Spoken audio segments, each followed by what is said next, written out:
사산의 악을 들고나 혼란의 산다나 땅땅 불땅땅 땅땅 불땅땅 슬기리기리 사 오아들 기술이 싱어위 천절의 하나의 바나이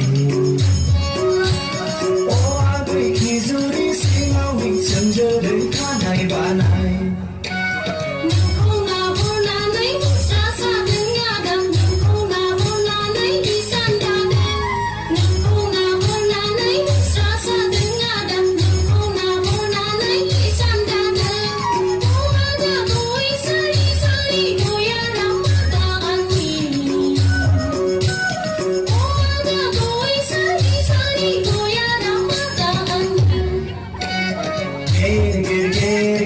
사산의 악을 들고나 혼란의 산다나 게르게르게르 사산의 악을 들고나 혼란의 산다나 땅땅 불땅땅 땅땅 불땅땅 슬기리기리 사